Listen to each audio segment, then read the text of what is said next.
जय Shri Ram. We are back. हम लोग फिर से एक और सेशन में आए हैं, questions on Ramayan, and doctor Goyal and Gitanjali ji are both with us, and they are going to answer questions as usual. And I first of all welcome both of you. Thank you, Dr. Goyal, for enlightening us, and Gitanjali ji, thank you for your support, and thank you for teaching us such a lot of things. Jai Shri Ram. Let us begin. Shri Ram. Let Yeah, so I think today's questions are from Canto 2, is it? Yeah, kind of. Canto 2. Uh, shall I read out the first question? I In the have the questions. Hey, mere Yeah, bhai. in the Ramayana, we read about Raja Dashrath fighting along with Devas. Is it possible for mortals to fight with Devas, or is there a symbolism behind this? Yes, Dr. Goel. ऐसे हैं हमारे जो प्राचीन ग्रंथों में देव और देवता शब्द वह अलग अलग संदर्भों में अलग अलग रूप में प्रयोग किए गए हैं। जैसे जो प्रकृति की शक्तियां हैं, वायु, सूर्य, अग्नि और बादल, बादलों की शक्ति कह लो, तो इनको देवता रूप में प्रयोग किया गया है। और उन्हीं देवताओं को अध्यात्म रूप में जब लिखा जाता है तो मानव शरीर में अलग अलग भागों में उनका निवास गिना गया है। और अगर माइथोलॉजी की दृष्टि से देखें तो माइथोलॉजी में इन्हीं देवताओं को साकार रूप दे दिया गया है, जो कि लोगों को कहानियों में बताने के लिए शब्द यूज किए गए हैं। और ऐतिहासिक दृष्टि से जो देव और देवता का अलग अलग विवरण किया गया है वो उसका थोड़ा सा झलक मिलती है गीता के 16वें अध्याय में, देवासुर संपदा विभाग योग। उसमें देवताओं की जो जो मनुष्य देवताओं जैसी गुण रखते हैं उनको देव का कह देते हैं, और जो असुरों वाले गुण रखते हैं उनको असुर कह देते हैं। तो जो ऐतिहासिक दृष्टि से ये देव और असुर जो है ये शब्द आरंभ हुए कोई आज से 9500 बीसी के आसपास।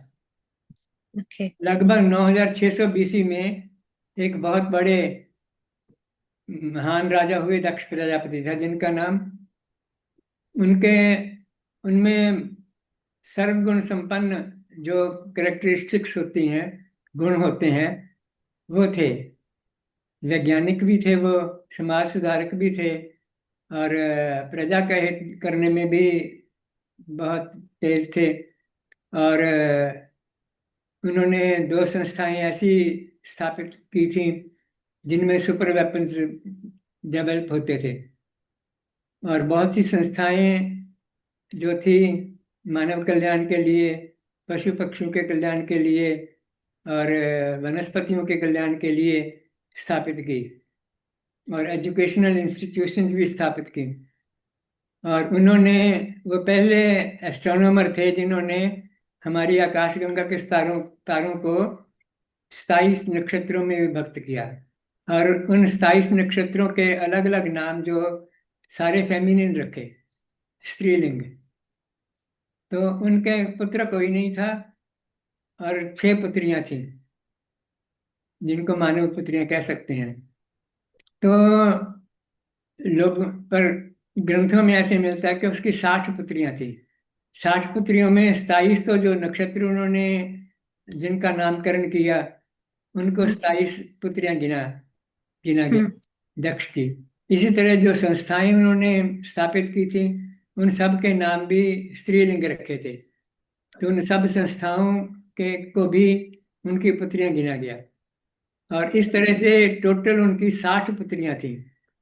इससे स्पष्ट होता है कोई 20-25 संस्थाएं उन्होंने स्थापित की थी।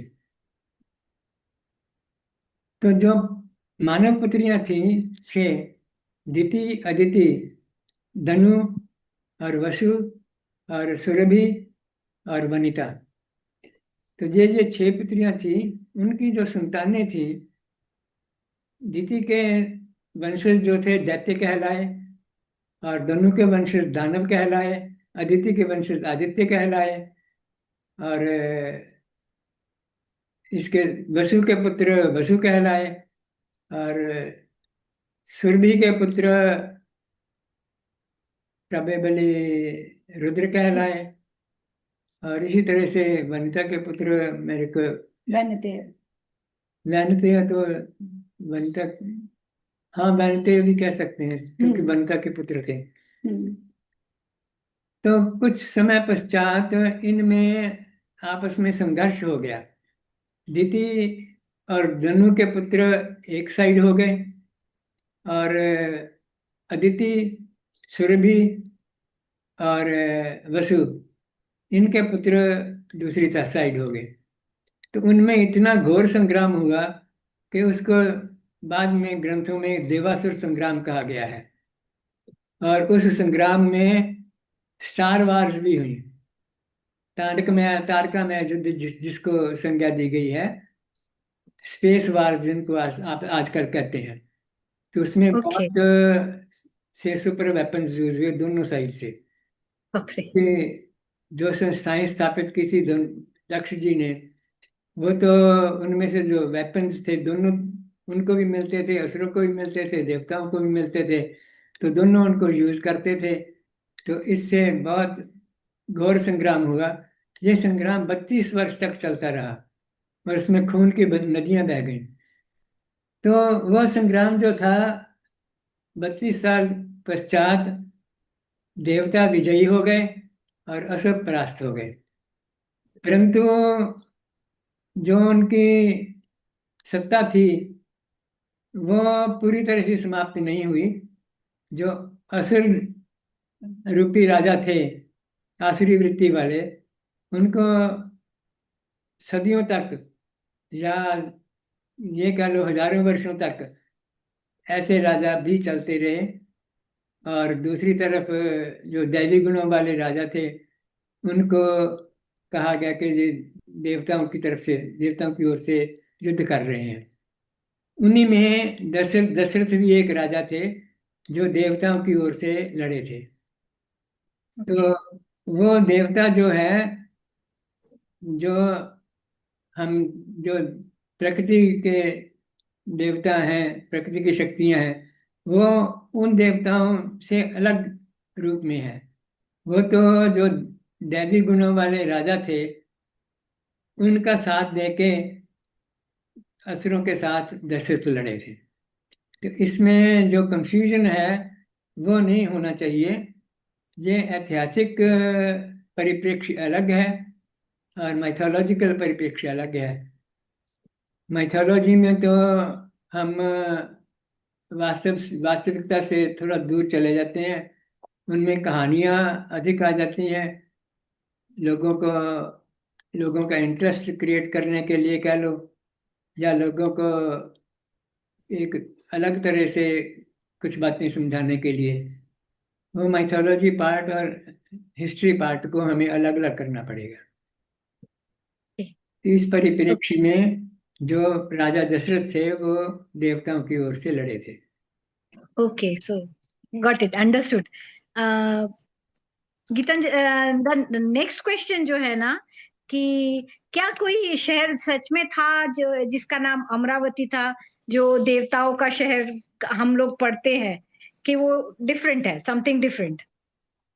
और ऐसे अगर अमरावती अमरावती अमरावती नाम से ये स्पष्ट हो जाता है कि जो अमर शब्द देवता के लिए प्रयोग किया गया है। देवताओं का निवास जिस नगर में हो उसको अमरावती कहा गया है। Okay. तो ये नाम जो है वो तो रखा गया है इसी तरह से कि वो देवताओं की नगरी थी। और देवताओं की नगरी किस जगह पर थी, इसका कोई स्पष्ट तरह से विवरण नहीं मिलता। परंतु इतना विवरण मिलता है कि जो भारतीय वैज्ञानिक थे उन्होंने जो पृथ्वी के ऊपर का जो एक तो वायुमंडल हो गया, उसके ऊपर भूवरलोक था, उसके ऊपर स्वर्लोक था, उसके ऊपर और लोक, उसके पांचवा जो है ब्रह्मलोक। तो ये 5 विभागों में विभक्त किया था। तो उसमें तीसरे नंबर पर स्वर्गलोक आता है, स्वरलोक या स्वर्गलोक। तो वो उससे ऐसा प्रतीत होता है कि जो वो कोई ऐसा प्लेनेट था जो कि पृथ्वी से कोई, ये कह लो कि 2-3 लाइट ईयर्स अवे होएगा, बहुत दूर नहीं था। हम्म, तो उसमें जो मेन नगरी थी उसको अमरावती कहा गया है। वो नगरी कह नहीं सकते कि जो पृथ्वी पर नगर बने हुए ऐसी थी कि डिफरेंट शेप में थी। ओके। इसका तो उसका वर्णन जो है उसमें महाभारत में आता है कि वहाँ अर्जुन गए थे स्वर्गलोक में, हाँ, जो वो अमरावती पहुंचे थे। वहाँ इंद्र ने उनका स्वागत किया था और उनको शिक्षा दी थी सुपर वेपन्स की। तो वो फिर 5 वर्ष बाद लौट कर आए थे। सो एक उस टाइम में travelling from one planet to another was there, it was prevalent. Science हमारा इतना उन्नत था उस टाइम में। इतना ही उन्नत नहीं था, इससे ही बहुत ज्यादा उन्नत था। जो ओके। ये तो महाभारत काल की बात है। महाभारत से कोई 6000 वर्ष पूर्व मनु के एक वंशज थे, रैवत, रैवत राजा, कुदमी भी था उसका नाम। तो वो अपनी पुत्री रेवती के साथ स्पेस ट्रेवल पर गए थे। और उनका जो व्हीकल था वो प्रकाश की गति से चलता था। और वो एक ऐसे प्लैनेट पर गए थे जो कि पृथ्वी से कोई 3000 प्रकाश वर्ष, लाइट ईयर्स अवे था। तो वो क्योंकि प्रकाश की गति से गए थे, तो आइंस्टाइन की थ्योरी के मुताबिक पृथ्वी पर से जो देखा जाए तो उनको 3000 वर्ष जाने में लगे, 3000 वर्ष आने में लगे। और वहाँ उन्होंने एक म्यूजिक कंसर्ट अटेंड किया जो कि कोई पौना घंटा या 1 घंटा चला। तो उसके बाद वो वापस आ गए। वो तो वैसे के वैसे यंग रह गए टाइम वार्प के हिसाब से। तो पृथ्वी पर 6000 वर्ष बीत गए थे। तो वो जिस नगरी से स्टार्ट किए थे उसका नाम था कुशस्थली। कुशस्थली नगरी से उन्होंने उड़ान भरी थी। तो 6000 वर्ष बाद जब वापस आए तो तब तक उस नगरी को रेनोवेट करके और एक्सपेंड करके उसका नाम द्वारवती रख लिया गया था, जिसको आजकल द्वारका कहते हैं। तो वो पहले तो आश्चर्यचकित हुए कि सारे लोग जिनको हम जानते थे उनमें से तो कोई भी नहीं है, ये तो सारे ही अजनबी हैं हमारे लिए। तो फिर उन्होंने सोचा, थोड़ा सा गणना की कि ये तो हमारे पर टाइम बार पे अप्लाई हो गया है। तो हम तो वैसे के वैसे आ गए। वो जो उनकी पुत्री थी वो विवाह योग्य एज की थी, कोई 20-22 साल की होगी। और यहाँ देखा तो उनका जानने वाला कोई नहीं था। वो वहाँ फिर गए राज्यसभा में। वहाँ बलराम और कृष्ण उपस्थित थे, प्रिजाइड कर रहे थे। तो उन्होंने अपनी स्टोरी सुनाई कि हमारे पास प्रमाण तो इस बात का कोई नहीं है, पर हमारे साथ तो ये बीता है कि टाइम वार्प के हिसाब से हम 6000 वर्ष पूर्व गए थे और वैसे के वैसे वापस आ गए 6000 वर्ष बाद। तो बलराम जी सुन रहे थे तो उनकी जो दृष्टि थी जो रेवत की पुत्री रेवती थी उस पर पड़ी, तो बलराम को पसंद आ गई। तो रेवती को भी बलराम पसंद आ गए, क्योंकि वो भी काफी लंबे थे और रेवती भी काफी लंबी और सुंदर थी। तो जब रेवती के पिता ने ये प्रश्न उनके सामने रखा, तो बलराम ने कहा, मेरे को तुम्हारी पुत्री पसंद है। और रेवती कहती, मेरे को भी ये पसंद है। तो वो जो रेवती का पिता था, वो कहता है, मेरी सबसे बड़ी चिंता तो यही थी कि इसका विवाह कैसे किया जाए। तो वो मेरी चिंता अब मिट गई है। अब तो मैं हिमालय में जाके अपनी तपस्या करूंगा। तो उन रेवती और बलराम का विवाह हो गया। और रेवती जो थी बलराम की पत्नी, बलराम से 6,000 साल बड़ी थी। मगर 6,000 साल वो जिंदा कैसे रही अंकल? किसी का एज तो इतना नहीं होता है, उसके पीछे का logic? No, no, no. It is. Logic तो मैंने समझाया है ना, कि वो स्पेस ट्रेवल जो की थी वो लाइट की वेलोसिटी से करी थी।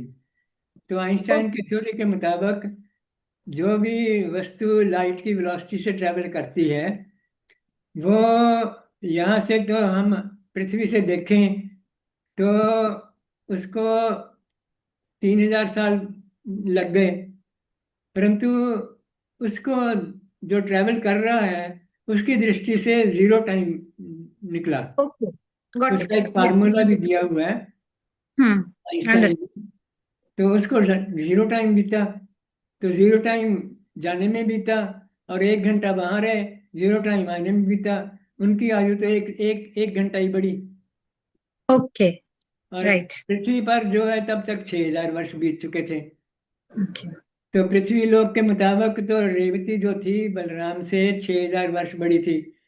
और राइट। दिखने में जो बायोलॉजिकली वो बलराम से शायद छोटी ही थी, क्योंकि 20-22 वर्ष की थी। और 1 घंटा उसमें ऐड कर लो, और क्या है। ओके, ओके, अभी अंडरस्टूड। रिसेंट इयर्स में कुछ एक स्पेस ट्रैवल मूवीज बनी हैं हॉलीवुड में। तो उनमें ये कॉन्सेप्ट अगर आप देखेंगे तो आता है, जैसे एक आई थिंक फिल्म आई थी अब से करीब 10-12 साल पहले, इंटरस्टेलर। हम्म। उसमें जो फादर है वो ट्रैवल करके जाता है, और जब वो लौट के आता है he still young, and his hmm. Daughter is on the death bed, she is 90 plus और समथिंग। तो वो बार बार पुकार रही है कि मेरे को अपने पिता से मिलना है। और पिता जब लौट के आते हैं तो he still like in his 30s। तो ये कॉन्सेप्ट जो है ये आजकल मतलब साइंस अब इसको अंडरस्टैंड करती है, और इसके बारे में हम मतलब ये संदर्भ हम पाते हैं आजकल की जो साइंस फिक्शन है उसमें पुनः ये कॉन्सेप्ट आने लगा है। तो हमारी जो पुस्तकें हैं, हमारे ग्रंथ हैं, उनमें ये कॉन्सेप्ट बहुत पहले से है।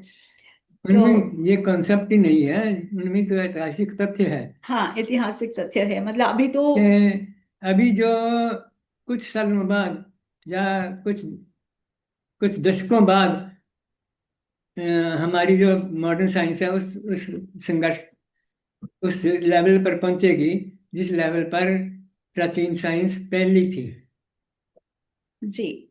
और ओके। अभी उन्होंने जो छोटे छोटे पार्टिकल्स को तो स्पेस ट्रैवल में कन्वर्ट किया है, कि वो छोटे छोटे पार्टिकल जो है लाइट की वेलोसिटी से ट्रैवल कर सकते हैं और दूसरे स्थान पर पहुंच जाते हैं। ओके। और उनको धीरे धीरे करके बड़े पार्टिकल्स में बदल रहे हैं, और फिर उससे बड़े पार्टिकल्स में आएंगे। उसके बाद फिर कई सालों बाद शायद मानव को भी उस स्पीड से ट्रैवल करवाया जा सकेगा। सिर्फ इसकी बात नहीं है कि हम किस स्पीड से ट्रैवल कर सकते हैं। I think there is also this concept of जिसको अभी हमारी जो मॉडर्न साइंस फिक्शन है उसमें वर्म होल्स कहा गया है या पोर्टल्स कहा गया है। और इवन जब हम महाभारत में अर्जुन का कॉन्सेप्ट, अर्जुन की कहानी पढ़ते हैं कि अर्जुन गए अमरावती, तो वो भी तो एक स्थान था, इंद्रकील था नाम। इंद्रकील नाम के स्थान से ही उनको वो यान मिला था। तो उसमें एक संकेत मिलता है कि वहां से एक पोर्टल है जो कि आपको शीघ्रता पूर्वक पहुंचा देता है अमरावती। Okay okay. तो क्योंकि पोर्टल्स एग्जिस्ट, जैसे बोलते हैं ना कि अगर हम स्पेस को कंसिडर करें कि एक फैब्रिक है, तो अगर फैब्रिक स्ट्रेच करा हुआ है तब तो आपको लीनियर ट्रैवल करना है, लेकिन अगर बीच में रिंकल आ गया और आपने उसमें टनल बना ली, तो आप जल्दी से वहां पे पहुंच सकते हैं एक स्थान से दूसरे स्थान तक। तो आई डोंट नो क्या है इसका पूरा कॉन्सेप्ट, लेकिन ये भी मैंने इन फिल्मों से ही सीखा है जो मैं आपको बता रही हूँ। इंटरस्टेलर आई थी एक, एक और फिल्म भी आई थी, नाम भूल रही हूँ मैं उसका। तो इन इन फिल्मों में इस कॉन्सेप्ट को एक्सप्लोर किया गया है कि वर्म होल्स हैं, पोर्टल्स हैं, जिनके थ्रू हम एक स्थान से दूसरे स्थान पर क्विकली ट्रांसपोर्ट कर सकते हैं। We don't have to go linearly.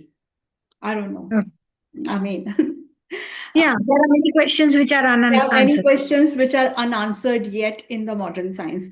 और एक और संदर्भ जो इसमें आता है रामायण युग से। आई थिंक लास्ट जो हमारी मीटिंग हुई थी उसमें भी हमने इस बारे में बात की थी कि जब अगस्त्य मुनि के आश्रम में श्री राम पहुंचते हैं, तो वो वहां पे देखते हैं कि इंद्र जो हैं वो अगस्त्य मुनि से बातचीत कर रहे हैं, और वो हाँ उनको देखकर लक्ष्मण को बोलते हैं कि ये इंद्र और उनके साथ में जो उनके अटेंडेंट्स खड़े हैं, इनकी डिस्क्रिप्शन ठीक वैसी है जैसी हमारे गुरु वशिष्ठ ने हमें बताई थी कि देवता लोगों की ये करेक्टरिस्टिक्स होती हैं। तो उनकी शरीर की आभा, उनकी आयु, जैसे उन्होंने बोला कि वो निरंतर युवावस्था में रहते हैं, मतलब 20-25 वर्ष की उनकी अवस्था आयु निरंतर रहती है। तो वो बोलते हैं कि ऐसे ही दिख रहे हैं इनके जितने अटेंडेंट्स खड़े हैं, और वैसा ही तेज उनमें विद्यमान है। और इंद्र के घोड़े एक पर्टिकुलर रंग के हैं, कौन से, हरे रंग के थे शायद, पीले रंग के थे कुछ, पीले रंग के घोड़े हैं। तो वो बोलते वैसा जैसा हमारे गुरु ने हमें बताया था वैसी डिस्क्रिप्शन इंद्र की है। तो इसका मतलब इंद्र विद्यमान है और वो अगस्त्य मुनि से वार्तालाप कर रहे हैं। और अगस्त्य मुनि से नहीं, शरभंग शरभंग ऋषि से। और शरभंग ऋषि उस समय इंद्र से ये कहते हैं कि वो उनको लेने आए हैं और वो कह रहे मेरे साथ चलो, मैं तुम्हें लेने आया हूँ। वो कहते मैं अपने आप आ जाऊंगा, मुझे आता है स्पेस ट्रैवल, लेकिन अभी मैं श्री राम से मिलूंगा पहले, क्योंकि वो पहुंचने ही वाले हैं। तो ये जो सारे संदर्भ हैं, अब इनको किस लाइट में लिया जाए ये तो पिताजी बेहतर जानते हैं, किंतु बहुत ही रुचिकर आपको संवाद लगता है जब आप पढ़ते हो। आप कहते हो अरे वाह, ये सब कुछ उस समय एग्जिस्ट कर रहा था और हमें पता नहीं आज के दिन में ये एग्जिस्ट नहीं करता। आज के दिन हम सिर्फ बातें करते हैं एलियंस से इंटरेक्ट करने की, और जनरली एलियंस को जो है वो एनिमी के रूप में देखा जाता है कि वो आएंगे तो हम पे अटैक करने आएंगे। जबकि हमारे ग्रंथों में जो देवता दूसरे प्लैनेट से अगर आए कभी, तो वो हमेशा हमारे कल्याण के लिए आए। हम्म और जैसे ये भी कहा गया कि जिस समय पांडु को ये ऑप्शन मिली कि he can have children with any characteristics, जो कुंती के पास मंत्र शक्ति है कि वो किसी को वश में कर सकती है। तो अब ये किन को वश में किया? अमरावती के वासियों को, क्योंकि उनकी जो करेक्टरिस्टिक्स हैं वो बहुत ही अद्भुत हैं। They are at a different level than the humans. तो अब जो पांडु हैं वो कहते हैं जब एक बारी ये ऑप्शन मिल ही गया है कि हम किसी की भी जेनियोलॉजी अपने बच्चों में डाल सकते हैं। अब ये कॉन्सेप्ट तो आ चुका है हमारे मॉडर्न साइंस में, जिसको हम क्रिस्पर टेक्नोलॉजी आजकल बोलते हैं, कि वी कैन चूज कि बच्चे Yeah. कौन सी जीन ऑफ करनी है, कौन सी ऑन करनी है। तो उन्होंने फिर चूज किया कि पहले, सबसे पहले धर्मदेव, फिर इंद्र, फिर वायु, ये पहले धर्मदेव, फिर वायु, फिर वायु, फिर इंद्र, इंद्र, अश्विनी, फिर अश्विनी। अश्विनी कुमार। तो उन्होंने चूज किया और इन लोगों को पहले ही अप्रोच देम, उनको पहले मैसेज किया कि मुझे आपकी सहायता की आवश्यकता है, मैं आपकी जीन्स अपने बच्चों में चाहता हूं। तो और यहाँ पर भी आप ये देखिए कि it's very clear that Kunti did not sleep with them. Okay. उसने बड़े स्पष्ट शब्दों में बोला है, जब पांडु ने कुंती को कहा कि you can have children from another man, I give you permission. तो she says, तुमने मुझे ऐसी वैसी समझ रखा है क्या? मैं अपनी चेस्टिटी को वायलेट नहीं करूंगी। मेरे पास वो टेक्नोलॉजी है that I can produce children without violating my chastity because I know the science. So she takes the genes from them and she puts them in her children without violating her chastity. That means it was a scientific process. And it was such a beautiful process that it was modern science does not know how it was done. Like they थोड़े बहुत हमें hint मिलने शुरू हुए हैं, test tube babies, CRISPR technology, this that. तो थोड़ा थोड़ा हम जानना शुरू हुए हैं, किंतु पूरा क्या प्रोसेस था हम नहीं जानते। और ये उस समय में पूरी तरह से किया गया। और कुंती ने कहाँ किया, मतलब हिमालय पर्वत में कहीं पे थे कुंती और पांडु और माद्री, ये प्रवास कर रहे थे हिमालय में। वहां पे बिना किसी और की सहायता के Kunti herself perform this whole experiment, first on herself then on Madri. तो बड़ी सुंदर कहानियां हैं, किंतु हमें जब हम उन कहानियों को अप्रोच करते हैं, we have to keep our mind open. तो हम करके ना चलें कि ये अज्यूम करके जब चलते हैं कि वो तो अब से 10,000 साल पहले हमारा इतिहास आरंभ होता है और महाभारत का युग जो है 5,000 साल पहले, तो हम ये अज्यूम करके चलते हैं जो वेस्टर्न वर्ल्ड था उस समय, western world was living in dark ages. तो हमारा जो दृष्टिकोण है वो वेस्ट से प्रभावित हो जाता है और हम यही सोचते हैं कि भारत में भी डार्क एज थी, पर भारत में तो वो स्वर्णिम युग था। भारत में तो सतयुग था, फिर त्रेता युग था, द्वापर युग था, और वो युग जो है कलयुग से बेहतर माने गए हैं, कलयुग से ज्यादा एनलाइटन माने गए हैं, और वहां पे अच्छी टेक्नोलॉजी उस समय मौजूद थी। तो हमें ये जो कॉन्सेप्ट है अपना मेंटल ब्लॉक जो है वो हटाना पड़ता है, तभी हम सत्य को देख पाते हैं कि उस समय क्या हुआ होगा। तो it is very much true that our ancestors interacted with the devas from other planets also, the devas at the local level, जिसको हम, जैसे पिताजी ने बोला कि देवासुर संग्राम तो निरंतर चलता है अभी, और ये भी आप देखेंगे कि साइड्स कैसे बदलती हैं।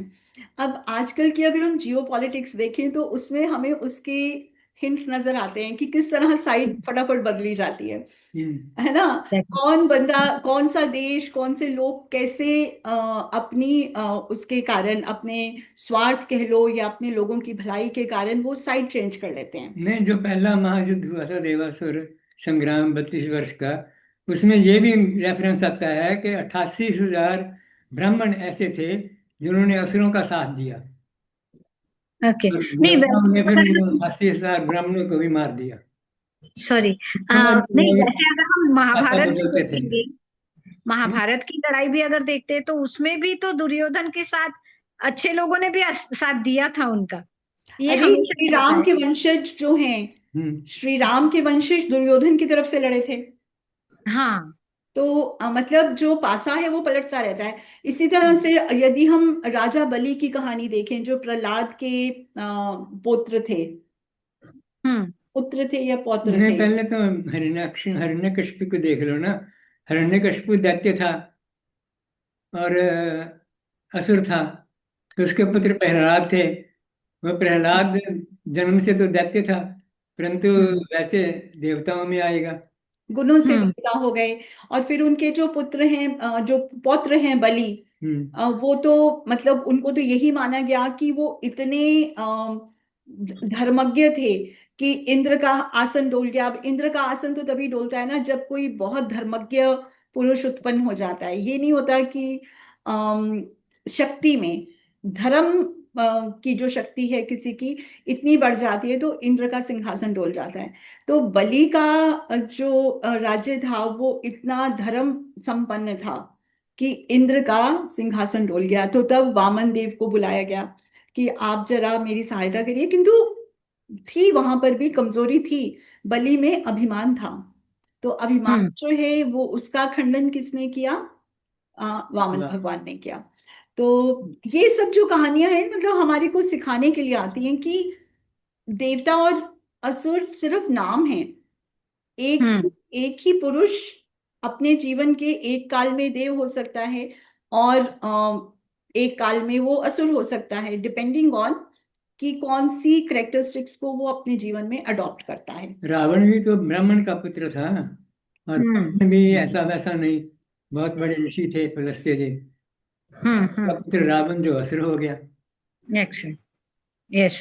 ये तो हाँ जी, हाँ जी, आई थिंक मेरे जो प्रश्न थे आपने सारे आंसर किए। और देव कौन थे, देवता कौन थे, असुर कौन थे, वो भी आंसर हो गया, तो मुझे थर्ड क्वेश्चन पूछना ही नहीं पड़ा। तो आज I think we will stop over here, time lapse हो जाएगा। Thank you so much doctor Goyal ji. I am indebted to you.